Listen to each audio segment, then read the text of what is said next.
Hola chicos, ¿cómo andan? En este video lo que vamos a hacer es hablar sobre todo lo que aprendimos del cuento maravilloso, ¿sí? Para comenzar, lo que tenemos que saber es que el cuento maravilloso es una producción literaria que pertenece al género narrativo, ¿sí? Y su característica principal es que dura poco, son cuentos cortos, es decir, breves, ¿sí? A continuación, lo que vamos a detallar son las características que diferencian al cuento maravilloso de otros.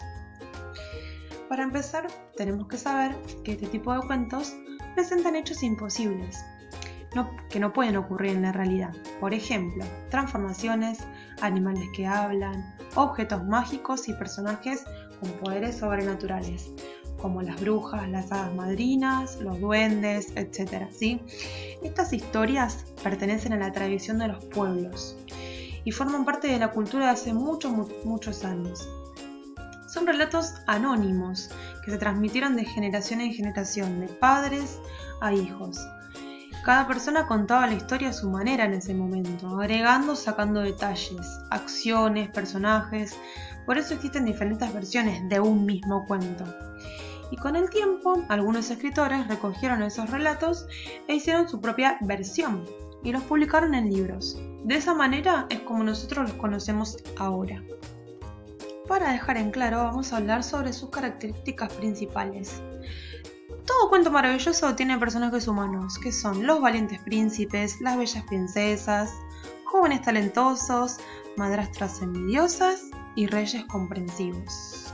Ejemplos de estos tenemos la historia de la Bella Durmiente, de la Bella y la Bestia, la Cenicienta, Blancanieves, etcétera, etcétera, etcétera. También tienen personajes sobrenaturales, como las brujas, las hadas madrinas, los ogros, los magos. Y todos estos personajes sobrenaturales obviamente tienen poderes y objetos mágicos, ¿sí? Los cuales solucionan problemas. Por ejemplo, podemos mencionar los cuentos ejemplificados anteriormente. Y también tenemos que mencionar como característica de estos cuentos el marco narrativo, que sería la época y el lugar donde transcurren, ¿sí? Los lugares siempre son imprecisos y lejanos.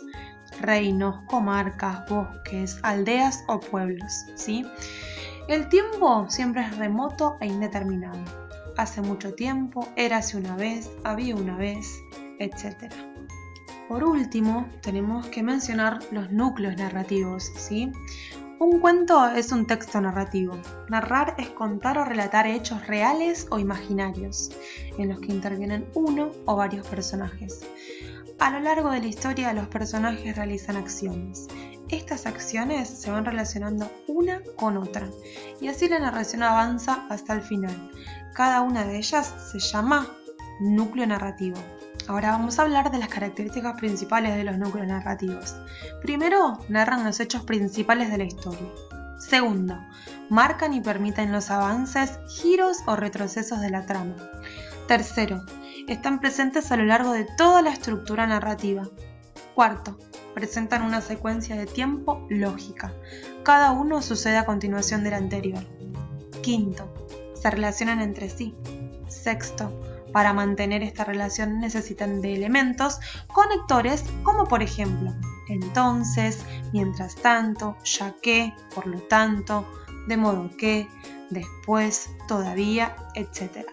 Séptimo, establecen una relación causa-efecto, pues la acción a la que se refiere, en un primer lugar, desencadena otra acción subsiguiente.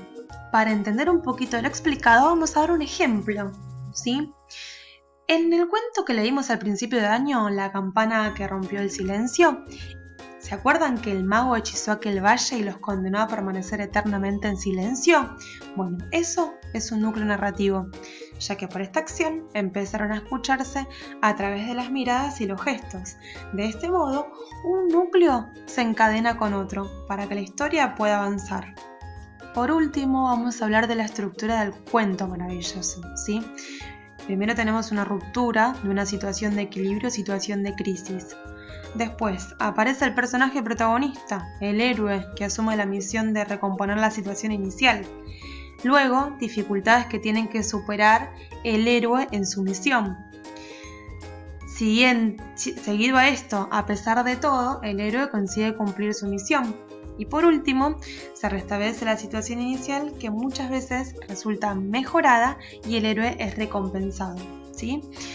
Teniendo en cuenta todo esto, nosotros estamos capacitados para poder hacer nuestro propio cuento maravilloso, porque sabemos todas sus características, su estructura y demás, ¿sí?